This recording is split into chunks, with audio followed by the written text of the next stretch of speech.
Chariot का card आता है। देखिए चैरियट का कार्ड जो है ये है वर्क के ऊपर focus. Chariot is a card about focusing and concentrating on achieving your goals.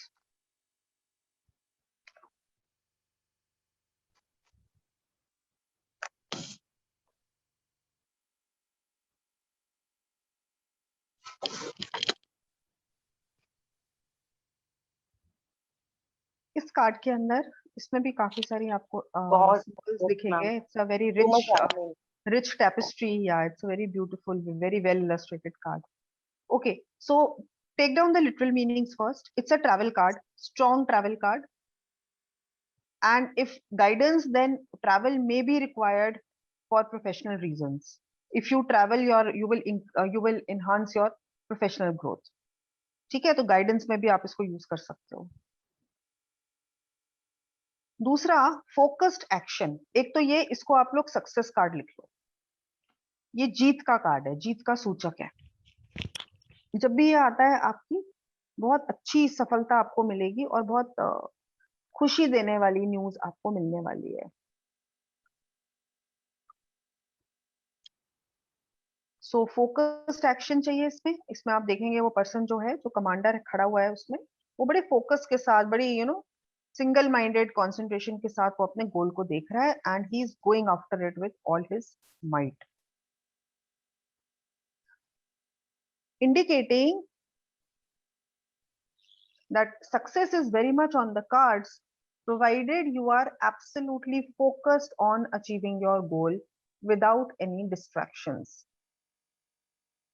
तो इसमें ना डिस्ट्रैक्शंस को हम लोग साइड कर देते हैं। ये इसमें एक इंपॉर्टेंट मैसेज है कि जब आप अपने काम से रिलेटेड कोई वर्क गोल परस्यू कर रहे हो, उस समय आपको इधर उधर नहीं देखना चाहिए। आपको सिर्फ अर्जुन की तरह मछली की आंख दिखनी चाहिए और आपको सिर्फ ये ध्यान होना चाहिए माइंड में कि मेरे को ये वर्क किस तरीके से अचीव करना है। ठीक है, तो ये ना मेंटल इक्विलिब्रियम और मेंटल बैलेंस भी इंडिकेट करता है। ये वाला जब कार्ड आता है, need for mental balance, which means no distractions, only the work or the target at hand. और वैसे ये सक्सेस कार्ड होता है, आपको बहुत सफलता मिलेगी, बहुत भारी सफलता मिलेगी और उसकी वजह से आपका फेम सारे में स्प्रेड होगा। तो ये फेम, प्रसिद्धि, पॉपुलैरिटी, ये सभी लेकर आता है।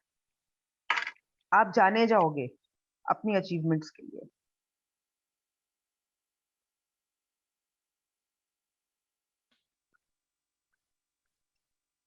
ठीक है, ये इसके सारे मीनिंग हो गए। अब हम उस पे आते हैं, सिंबल्स पे आते हैं। देखो सिंबल्स में सबसे पहले तो ये आपको कमांडर ही दिख रहा है, ये सेनापति है। ठीक है, और इसका बड़ा अच्छा सा लैविश सा ये रथ है, चैरियट है, जिसमें ये जा रहा है to conquer another land and to vanquish the enemy. So his goal is very clear and also this card indicates action at a fast speed. It's a very fast moving energy in the chariot card. Okay, so he is going after his enemy or his goal with a very good speed also. He is dressed, of course, very handsomely. All this is indicating his high rank, that he comes from an empire or he heads an army which is very prestigious and rich. So it shows that he has also achieved victories in the past.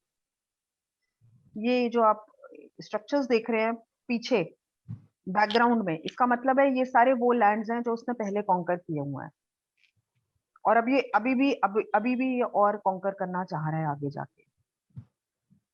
तो ये इतना ambitious है।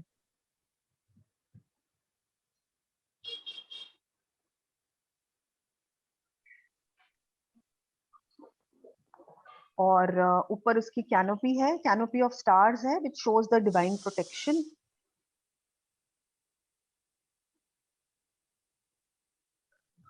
हाथ में इसके एक wand है with a sharp, this it has an edge to it which shows his pointed aims and pointed targets.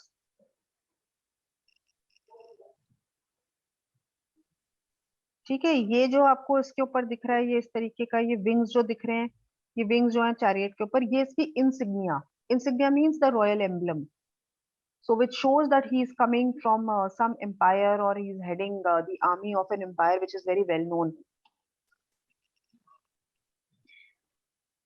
So like I told you, na, it's a higher order success he's getting. Name, fame, acknowledgement, appreciation, all this comes with this particular major arcana card. And what you see here in the front, the half lion and half human figures, this is called a sphinx. Sphinx. This is called Sphinx. I've written it down here. Egyptian figure लग रही है थोड़ी सी। Egyptian figure है ये, यहाँ पर आपको इसके इजिप्शियन रूट्स नजर आएंगे। ठीक है, आपकी जो बुक नंबर 1 है उसके अंदर चैप्टर 2 जो है वो पूरा सिंबल्स के ऊपर है, उसमें आप लोग पढ़ सकते हैं, इस चीज के बारे में पूरा डिटेल में दिया हुआ है। ठीक है, symbols in the tarot cards, तो इसमें आपको मिल जाएगा। उसमें अल्फाबेटिकल ऑर्डर में बहुत सारे सिंबल्स आपके लिए डिस्क्राइब किए हैं, जो कुछ चीजें बार बार आती हैं, जैसे वाटर हो गया, स्फिंक्स हो गया, रोज हो गया, फ्लावर्स में लिलीज हो गई, माउंटेन्स क्या होते हैं, फ्लावर्स क्या होते हैं।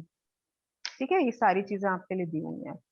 तो स्फिंक्स नंबर 17 पर है, तो वहां पर आप लोग उसको पढ़ सकते हैं। ठीक है, everybody has the book. Sphinx literally means, sphinx जो थे इस केस में, इस पर्टिकुलर कार्ड के अंदर, जो हमने जैसे हाई प्रीस्टेस किया था ना, उसी टाइप से ये हमारे अंदर की स्ट्रेंथ्स और वीकनेसेस इंडिकेट कर रहे हैं। व्हाइट वाला जो स्फिंक्स है वो हमारे अंदर की स्ट्रेंथ्स, हमारी वर्च्यूज, ठीक है, हमारे प्लस पॉइंट्स, और ये है हमारी सारी weaknesses. So for example, concentration could be this person's strength. It will be part of the white one. But doing little bit of nepotism with the enemy in order to get into their territory, that could be a negativity. Maybe he has this negativity also. Maybe इसके कहीं पर कुछ illegal contacts हैं enemy camp के अंदर, जिससे ये अंदर जाता है, क्योंकि जीत रहा है ना, तो जीतने के लिए हर प्रकार के contacts बनाने पड़ते हैं। तो वो ये कहता है आपसे कि अगर आप अपने सक्सेस पे फोकस्ड हैं, तो सही टाइम पर आपको अपनी क्वालिटीज, गुड क्वालिटीज और आपकी जो नेगेटिव क्वालिटीज हैं उनको यूज करना आना चाहिए। बैलेंस मेंटेन करना बहुत जरूरी है। Balance between your virtues and your vices. No person is pure white और pure black. We all live in a humanly successful world where greys are ruling. So you should know when to use which. And virtues and vices. Like Virtues and vices. Vices are the negativities, na? How do you spell it, ma'am? VICES. Ma'am कुछ ऐसा भी होता है कि ये दोनों opposite direction में भाग रहे हैं, तो इसको बिल्कुल फुल कंट्रोल में करके ये हमारे को कॉन्फ्लिक्टिंग इमोशंस भी दिखा सकता है। अगर आप इसकी वो देख रहे हो डायरेक्शन, तो ये हमारे कॉन्फ्लिक्टिंग, हमारा मन दिखा रहा है ये कि हमारा मन जो है ये कई बार, ये हमारा जो मोरालिटी होती है, कई बार हमारी कॉन्शियंस होती है, वो हमारी ऑपोजिट डायरेक्शंस में भाग रही होती है। तो अपने घोड़ों को, अपने मन को काबू करना, अपने मन के ऊपर, उनके ऊपर फुल आपका कंट्रोल होना, लीश होना, तभी आप जीवन के सफर में आगे सक्सेस प्राप्त कर सकते हैं, जब आपके अपने मन के घोड़े जो हैं वो आपके अपने नियंत्रण में हैं। मैम एक बहुत ये भी लग रहा है, जो white one seems to be a female and then this one to be a male. Is it? You can also take this as your internal male tendencies and female tendencies. Oh. You can also take it. There are many ways in which you can read each card. You know, so if you get any kind of instinctual feeling, then yes, try to decipher it. Okay? Male female देख सकते हो, दोनों opposite directions में जा रहे हो देख सकते हो, ठीक है ना? आप वाइसेस एंड वर्च्यूज की तरह इनको देख सकते हो। ये collaboration with good people, collaboration with bad people, ऐसे भी देख सकते हो। मैम इसमें फीलिंग्स का अगर आए चैरियट, सो व्हाट डज क्या चीज? अगर कोई feelings के फॉर्म में आए, लेट्स से कोई पूछ रहा है कि how does that person feel about me, that you know my boss और माय कलीग और my, It means that the person is not having too many emotional feelings for you, but they are very impressed with your professionalism. Okay, so it's not a very good card to get as far as feelings are concerned, if you're talking about romantic feelings. Okay, romantic feelings में ये card जो है ये दिखाता है कि either the person himself is very work oriented and he also wants you to be like this. तो वो कह रहा है कि तुम अपने मन के घोड़े क्यों दौड़ा रही हो, उनको एक साथ करके लाओ और अपने काम पे फोकस करो. And if your boss thinks a chariot about you, means he is. It's a very good card. If this is about feelings of the boss, he thinks that you are a very efficient and capable person, and he is going to give you some very challenging assignments soon. He thinks you are capable of performing the biggest challenge that he has to offer. Really impressed. ऐसा तो नहीं है वो person की negativity को accept करते हुए उससे काम लेना चाहता होगा ना बॉस को, ऐसा हाँ, तो उसको पता है ना कि आपके अंदर इतनी समझदारी है कि आप कर लोगे प्रोजेक्ट को मैनेज, चाहे जैसे भी करना पड़े. आपकी दुनियादारी और आपकी समझदारी पे वो काफी इम्प्रेस्ड है. ठीक है, हो गए इसके सारे सिंबल्स. इसमें एक दोनों के बीच में एक रेड कलर का साइन. एडवाइस कार्ड ये है कि इमोशनल एडवाइस कार्ड ये है कि हमारे को अपने पास्ट अचीवमेंट्स को के ऊपर जो है something like the 6 of cups. Do not rest on your past laurels, but again, focus on making fresh goals for yourself, and always you should have some fresh challenges to keep you stimulated in life. Whether it is continuous learning or continuous work in the office, but some target should be there for the human mind, because that makes you a better person mentally and physically. It keeps you alert. ये दोनों के बीच में red colour का sign था, वो पूछ रहा था.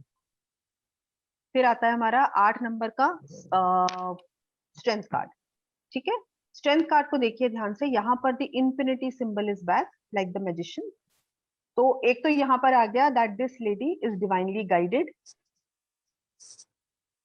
She is in direct connection with the divine will. ठीक है, तो ब्लेसिंग का कार्ड है ये, एक तरीके से ब्लेसिंग दिखाता है आपको. इसका नाम है स्ट्रेंथ कार्ड. अब स्ट्रेंथ कार्ड का मतलब होता है कि आपके अंदर literally this is a card about sacrifice and tolerance. Sacrifice and tolerance मतलब you will need to sacrifice a personal goal at this time. So you should also have, यहाँ तो ठीक है ना, you are going after your goal, you are not caring about anything else but you are going after your goal. ये एक तरीके से आपको सेल्फ सेंटर्ड होना सिखाता है कि आपको जस्ट अपना गोल दिखना चाहिए और कुछ नहीं दिखना चाहिए. ये कहता है कि हमेशा it is not always about me, it can be about the greater good also. ठीक है, तो कभी कभी हम क्या चाहते हैं या हम क्या सोचते हैं उसको सैक्रिफाइस करने की जरूरत पड़ती है. उसके लिए स्ट्रेंथ लगेगी, उसमें स्ट्रेंथ लगती है, वो इतना इजी काम नहीं होता. तो सैक्रिफाइस करने में जो स्ट्रेंथ चाहिए होती है वो होती है इंटरनल स्ट्रेंथ. उसमें फिजिकल पावर नहीं चाहिए, उसमें स्पिरिचुअल स्ट्रेंथ चाहिए. एंड दैट इज व्हाई ये लेडी ने व्हाइट कलर का गाउन पहना है जो उसका स्पिरिचुअल एंड प्योर हार्ट दिखाता है. बड़ा दिल चाहिए होता है किसी के लिए त्याग करने के लिए. अंदर से आपका दिल साफ होना चाहिए, बड़ा होना चाहिए, उसके अंदर कंपैशन होना चाहिए.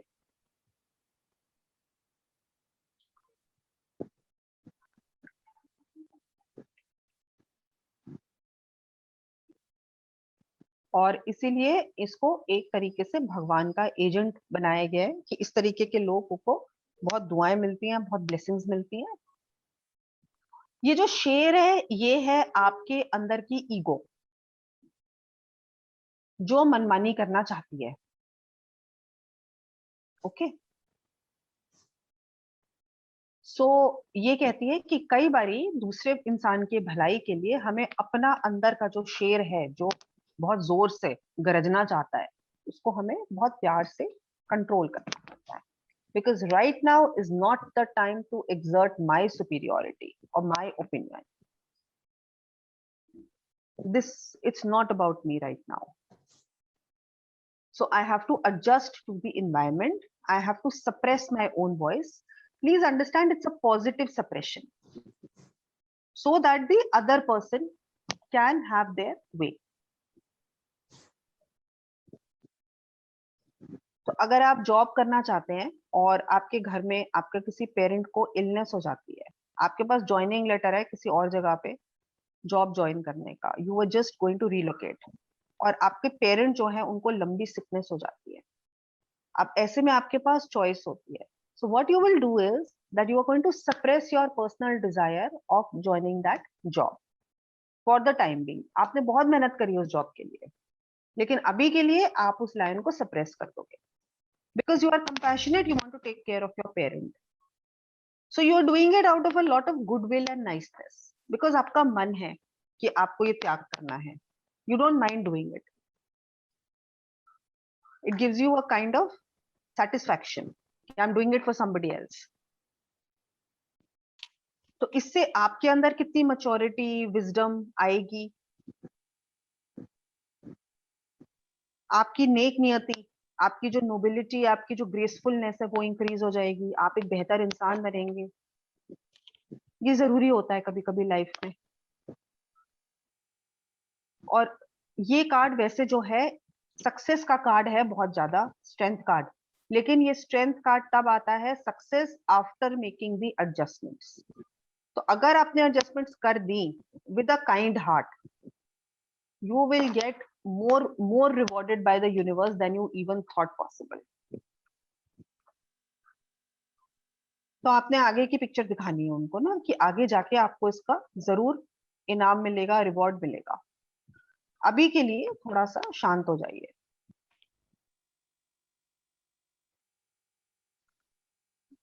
ठीक है. And it also talks about taming your tongue and being polite in a situation. Tame your tongue. Don't be aggressive. Don't be too much verbal.